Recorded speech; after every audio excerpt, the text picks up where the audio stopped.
90 రోజుల కోర్సు పూర్తి చేస్తే చాలు 100% ప్లేస్మెంట్ సపోర్ట్ తో సాఫ్ట్వేర్ జాబ్ మీ సొంతం. వెంటనే కోడ్ జ్ఞాన్ డెస్టినేషన్ ని సంప్రదించండి. నమస్తే, వెల్కమ్ టు సుమన్ టీవీ. నేను మీ యాంకర్ సరి. మార్చ్ నెలలో ద్వాదశ రాశుల వారికి ఎలా ఉండబోతుంది, వారు ఎలాంటి పరిహారాలు చేసుకోవాలి, వీటి గురించి ఇన్ డీటెయిల్గా మనతో చెప్పడానికి వేదిక్ ఆస్ట్రాలజర్ ఉమా గారు ఉన్నారు. వారిని అడిగి తెలుసుకుందాం. నమస్కారం గురుగారు. నమస్తే అమ్మా. ద్వాదశ రాశుల వారికి మార్చ్ నెలలో గ్రహ సంచారం ఎలా ఉండబోతుంది? అందరికీ నమస్కారం అండి. ఈ మార్చి నెల అంటే ఈ మాసంలో చాలా మార్పులు జరగబోతున్నాయి. ఎందుకు అంటే ఈ నెల ఆఖరిలో, ఈ మాసం చివరిలో శని యొక్క ట్రాన్సిట్ జరగడం వల్ల కొంతమందికి ఏలినాటి శని లేదా శని దోషములు పోతున్నాయి, కొంతమందికి శని దోషాలు పట్టబోతున్నాయి ఈ మాసం చివరిలో. అదేవిధంగా ఇదే మాసం చివరిలో 28, 29, 30వ తారీఖుల్లో షష్టగ్రహ కూటమైనటువంటిది ఏర్పడబోతోంది. దానివల్ల ద్వాదశ రాశులకి 12 రాశుల మీద కూడా ఈ యొక్క ప్రభావం అనేది తీవ్రంగా పడబోతోంది. ఐదర్ పాజిటివ్ అయినా నెగిటివ్ అయినా ఖచ్చితంగా పడుతుంది. దాని గురించి డిస్కస్ చేసుకోవాలి అండ్ దాని గురించి తగిన జాగ్రత్తలు కూడా చెప్పాలి. అదేవిధంగా ఈ మాసంలో రవి యొక్క ట్రాన్సిట్ కూడా మార్చి 15వ తారీఖు తర్వాత జరగబోతోంది. మార్చి 15వ తారీఖు వరకు కుంభంలో సంచరిస్తున్నటువంటి రవిగ్రహ సంచారము 15 తర్వాత మీనంలోకి ఎంటర్ అవ్వబోతున్నారు. కాబట్టి దానివల్ల కూడా కొంత మార్పులు అనేవి ఉద్యోగరీత్యా, పదవి యోగాల రీత్యా ప్రతి రాశికి కొన్ని మార్పులు జరగబోతున్నాయి. అయితే ఈ మాసము గ్రహ సంచారము చూస్తే వృషభంలో గురుగ్రహ బృహస్పతి సంచారము, మిథునంలో కుజగ్రహ సంచారము, కన్యలో కేతుగ్రహ సంచారము, కుంభంలో రవి శనుల యొక్క కంజంక్షను. రవి మార్చి 15 వరకు మాత్రమే కంజంక్షన్లో ఉంటారు, ఆ తర్వాత మీనంలోకి వెళ్ళిపోతారు. మీనంలో చంద్ర, శుక్ర, రాహు, బుధుల యొక్క సంచారం నడుస్తోంది.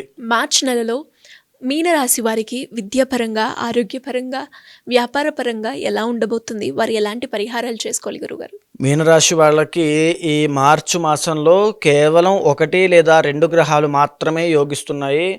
శుక్రచంద్రుడు మాత్రమే బలం ఉండడం చేత ప్రతి విషయంలోనూ వీళ్ళు చాలా జాగ్రత్తగా ఉండాలి అని చెప్పచ్చు. మొదటిగా వీళ్ళ యొక్క ఇది చూస్తే కనుక లగ్నంలో వీళ్ళకి రాహు యొక్క సంచారం నడుస్తోంది. దీనివల్ల ఆరోగ్యపరమైన ఇబ్బందులు, ఆర్థిక నష్టము, సంపాదించిందంతా వెళ్ళిపోవడం లాంటివి ఎన్నో కనబడుతున్నాయి. అదేవిధంగా లగ్నంలోనే ఈ యొక్క బుధుడి యొక్క సంచారం వల్ల కుటుంబ సభ్యులతో దూరం అవ్వడము, వాళ్ళ నుంచి వాళ్ళ యొక్క అభిప్రాయాలకి వీళ్ళ అభిప్రాయాలకి భేదాలు వచ్చి కలహాలకి దారితీయడం లాంటివి ఎన్నో కనబడుతున్నాయి. చాలా జాగ్రత్తగా ఉండండి. 3వ స్థానంలో గురుగ్రహ సంచారం నడుస్తోంది. దీనివల్ల ఫ్లో ఆఫ్ ఇన్కమ్ అనేటువంటిది కాస్త ఇబ్బంది పడడం లాంటివి జరగచ్చు. కాబట్టి కాస్త జాగ్రత్తగా ఉండండి. 4వ స్థానంలో కుజగ్రహ సంచారం అంత యోగించడం లేదు. ఇక 7వ స్థానంలో కేతుగ్రహ సంచారం వైవాహిక జీవితంలో ఉన్న వాళ్ళకి మానసిక ఒత్తిడి, దూరం అనేటువంటిది కనబడుతూ ఉంటుంది. అభిప్రాయ భేదాలు, మిస్అండర్స్టాండింగ్స్ కానీ, మిస్కమ్యూనికేషన్ కానీ ఇవన్నీ వచ్చి కాస్త ఇద్దరి మధ్యలో వాగ్వివాదాలకి దారితీసే అవకాశం ఉంటుంది. అదేవిధంగా వైవాహిక జీవితంలో కోర్టు పరమైన సమస్యలతో ఇబ్బంది పడుతున్న వాళ్ళకి కూడా ఇంకా జాప్యమే జరుగుతుంది.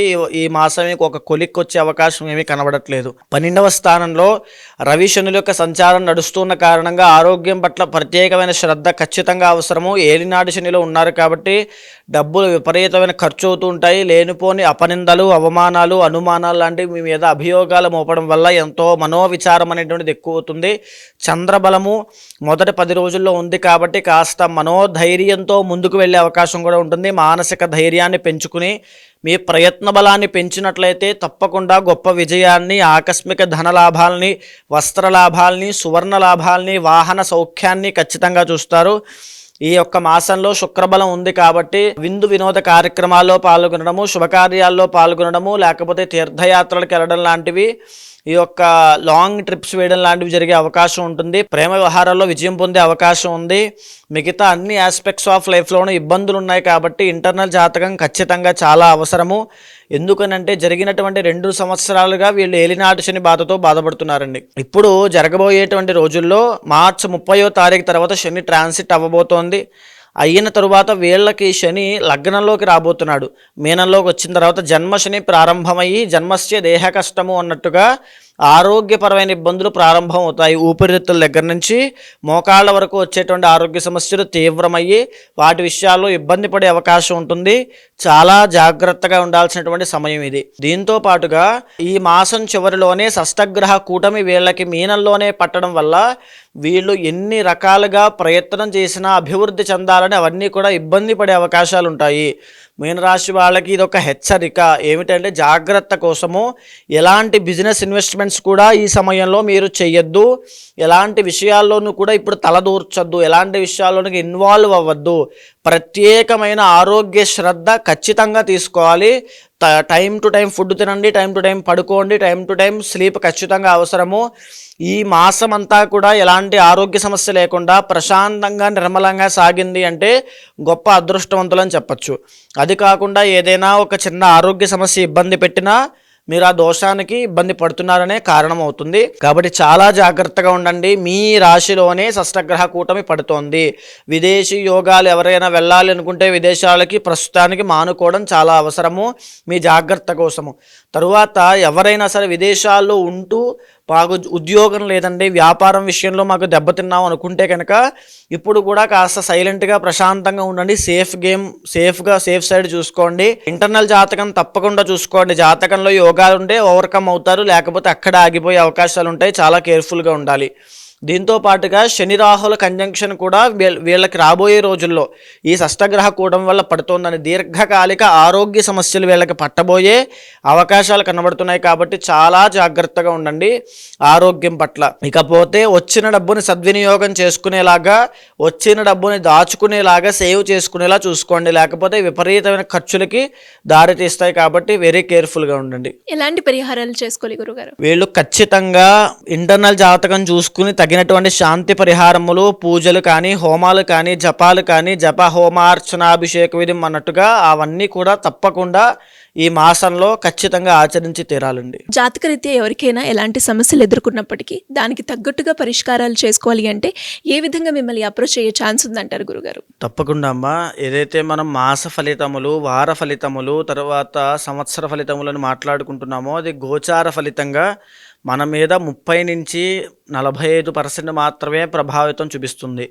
మిగతా పర్సెంట్ అంతా కూడా ఇంటర్నల్ జాతకం మీద ఆధారపడి ఉంటుంది. కాబట్టి కంగారు పడాల్సిన పని లేదు. కొన్ని రాశుల వారికి యోగాలు బాగాలేని డిసప్పాయింట్ అవ్వాల్సిన పని లేదు. కొన్ని రాశుల వాళ్ళకి రాజయోగం ఉంది కదా అని చెప్పి ఏ పని చేయకుండా ఖాళీగా కూర్చోవాల్సిన అవసరమూ లేదు. ఇంటర్నల్ జాతకం మీద వాళ్ళ యొక్క నిత్య యోగాలు, ఆ యొక్క దోషాల మీద కూడా ఆధారపడి ఉంటుంది.